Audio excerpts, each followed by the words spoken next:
Let me introduce myself. Bruce Bell is my name. I sit in Australia operating through a lobby group called Real Justice. We're on the net. The address will be at the end of this video. What we have in Australia today, which most people do not even know about, is a massive bunch of corruption. We have courts, police in each state, and family service type departments that are majorly corrupt. The outworkings of this are horrendous. The damage to the community is astounding, not just in cost but in human misery and lives that are ruined because of what is happening. There are a huge number of families hurting because our family court system has been corrupt for a long time and it is getting rapidly worse. We are bringing a class action shortly which looks like it will have thousands of participants, and I'll tell you more about that shortly. We have a situation where children are being given to the wrong parents, they're taken into care, they're abused in care frequently, including sexual abuse, and some of them are murdered. I don't say things lightly. I come from a background of being a lobbyist on human rights issues and heading civil liberties groups going back 30 odd years. I have a law degree in recent years. I'm not acceptable to the powers that be, and I'll say this bluntly, although they won't like it, because I'm too honest. The problem most solicitors have is that they are intimidated by a network of corruption which threatens their very livelihoods. They look to lose their practicing certificates if they speak up. Now, of course, amongst them, like with the police, there's not everybody like that. There are some corrupt people, but they intimidate the rest. And we have a problem with people going along with this. We are drawing a line in the sand. This is going to stop. But you can help that. And you can help yourself through our class action, and you can help us. One recent case in point in this country, and I believe that the media attention has spread around the globe, is 4 girls aged between, I think, 9 and 15, who were living in Italy with their Australian mother, and 2 years ago, with the consent of the father, they came to Australia to live. Subsequently, he lied. He lied on oath in court documents and made out the children had been abducted. An affidavit from the person who witnessed him signing the passport applications for his 4 daughters says bluntly that he said in front of this mutual friend of both parents, although the parents were separated at the time, that he knew. He said, "I know they're going to stay." It wasn't they were abducted and not returned after an alleged holiday. So he's lied, he's been believed, and the evidence given to the court by the mother, which I have seen, and from a number of other witnesses, some of them independent witnesses, is very, very clear. Some of the things that were not given in the court evidence because the judge just simply decided not to take any notice of it or not accept it. And this was Justice Forrest in the Family Court of Australia, sitting at Brisbane. Although, in the last 12 years, the prerogative writs that were there to prevent corruption in the High Court, or writs that can be brought in the High Court to prevent corruption, have not been filed. That court has refused to file it. The Chief Justice of our highest court gets $500,000 a year in salary and presides over a court that is defying the clear mandate of our Constitution that is there to correct and prevent corruption. That is Section 75, for those of you that want to know. There's $100,000 a year has been wasted already on this court action, where the Australian government has been conned or prevailed on by parties we don't know to support this father from Italy who is pleading that his children have been abducted.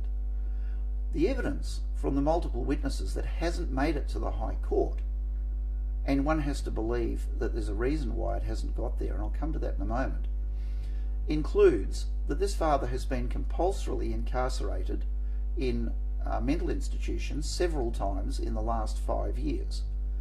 In the time that the mother was living with him, there were other witnesses, a couple of family members there for a month, and their affidavits are very clear. He smashed her in the face with his fist in front of them. He's bashed his children's faces into the table at dinner if they uttered a mere murmur. They'd just sit there like stone statues waiting for dinner for anything up to half an hour until he decided to come into the room. This evidence was before the court, but Justice Forrest didn't read it. And then when we get to the High Court, we're dealing with, because of the lies of the father, actually perjury. There were lies on affidavit. They were perjurious lies. The government has spent all this money helping him. The mother cannot get legal aid. She's out of money. And part of the history is that whilst she was in Italy, the children in the middle of a very cold winter, went without electricity for a time because he's never paid any maintenance. But what's interesting is that in this recent few weeks, when this has been in front of the courts, he's been back to Italy a couple of times, flying first class. Now, those matters have never been looked at, but there are other issues that were in evidence before this court. The mother's affidavit was lengthy, and it covered an awful lot of grounds that I've just touched the top of. But this action in the High Court was on one esoteric or narrow issue about whether the Family Law Act was constitutional. What utter legal rubbish. The people putting that up are treasonous. They are betraying their client, and in fact they've been engaged in blackmail because the mother has been told that we're acting for you. Now, admittedly, they're free, but what they've blackmailed her with is, do what we say, which essentially is, don't tell anybody, suppress the media, or we'll drop you. And that's a terrifying prospect. But they have just run a narrow issue. The evidence I have seen covers about 8 issues, that any one of which would win the case, but they weren't pleaded. The only reason this case on a Section 75 of our Constitution writ got filed was because of the hoo-ha. There was a lot of media until the lawyers that are lackeys of the government get involved and suppress it. And that's what's happened. This woman's been blackmailed. Her children are now ordered to be returned to the father. The judge at first instance in the first court, that should have been reviewed or appealed properly, did not ask whether the children would be safe. He did not ask the children. Now, his responsibility under the international convention known as the Hague Convention sets it up that he has no capacity to make any order to deport a child without first being satisfied that it's safe to do so. He took no evidence, he rejected the mother's evidence, just ignored it, about the brutality, about the compulsory incarceration for mental illness, about the deprivation of liberty, about all sorts of things that were in evidence before him. He ignored that. He just said he had made a conclusion that none of this was a problem. He hasn't investigated. He doesn't actually, in international law, have the power to make the order, and these children are within days of being deported to live with a father who in the past has done the things I've just named and more. One wonders who his friends are. The mother can't get legal aid for 5 daughters, for herself and 4 daughters, and they're all Australian citizens. You wonder what is really going on. Now, as regards the Constitution being defied, we've got at least a dozen letters from the High Court over the last 10 years refusing to file a Section 75 of the Constitution writ. That is flagrantly contravention of the Constitution. It is defiance of our Constitution. They're taking fat salaries and not doing the job. We've actually got it to the point where we're not getting just refused by registrars anymore. We've had 2 judges of the High Court, Kiefel and Bell, in writing, refuse to file constitutional writs if there is a judge on the receiving end. They just won't file them. And nobody's doing anything about it because our politicians are nearly all asleep on the job and afraid to move. Now, we are starting a class action because in this country, for quite some years, thousands of children have been taken off families. In the state of New South Wales alone, there's 48,000 children in the so-called care of the department where they get brutalised substandard care and fed to pedophiles in some cases. There have been children die, and there have been many children taken off parents who have nothing wrong with them as parents.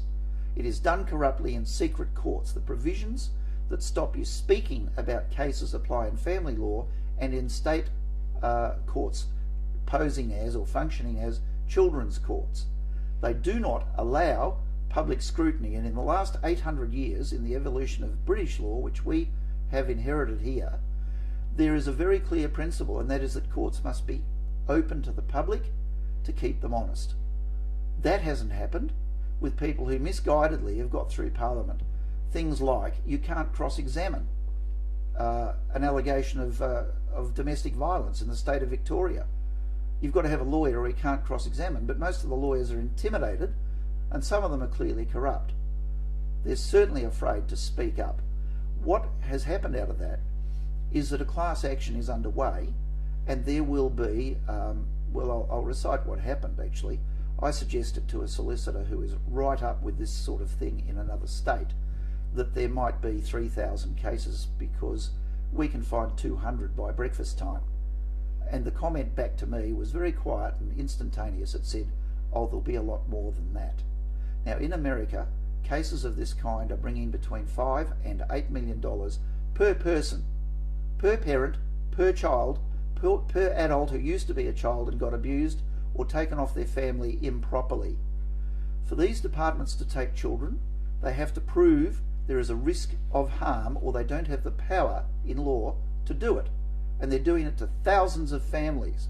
It is time we got angry. I stick my neck out a long way by putting this out to you. I've been victimised, our group has been victimised, Real Justice has had all sorts of attacks on it, and it'll probably get worse, but we're not going to do anything except take a stand.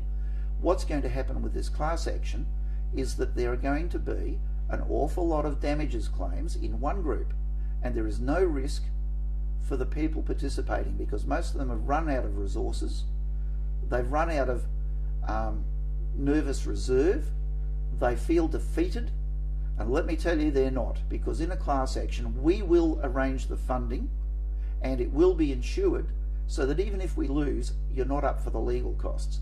All you have to do is participate. Right now, make a noise so that these 4 beautiful girls, who after 2 years in Australia are top students in the middle of high school, the older two, absolutely top students, including in a language they didn't speak 2 years ago. Lovely girls being sent to hell in Italy because we have another family court judge who's doing it corruptly, and we have a high court full bench of 5 judges who are doing it corruptly and pretending that there's not a problem.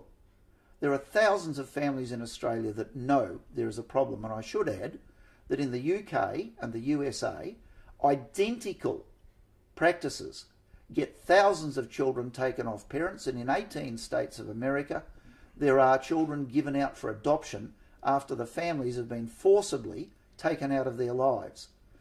I'd ask you, please, contact us to help or to participate or be a part of the class action that's coming up.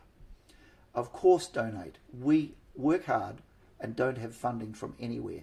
We will not take funding from places that will seek to control us. You can donate. The details will be on screen as I say this. Please take this seriously. We are aware that nearly all of the legal academics in Australia, of which there's approximately 2,000, don't know that the High Court is defying our Constitution and refusing to do what our first Prime Minister, a senior Queen's Counsel at the time when our Constitution was formed over 100 years ago, in the debate on the final day where it was decided to include this extra provision which makes our Constitution better than America's, where anybody with a grievance against a public servant of the Commonwealth Government can bring an action and have the matter reviewed. Nothing to do with appeals. It is reviewed and you've got a 100% guaranteed right to do it, but they're refusing to file it. But our first Prime Minister, Andrew Barton, said on that significant day that put our Australian Constitution ahead of the US one, he said, in answer to a question, this measure may not be strictly necessary, but it may. prevent a great evil. Please help us. Help us to help these children. We are living in the great evil. We need to redress it.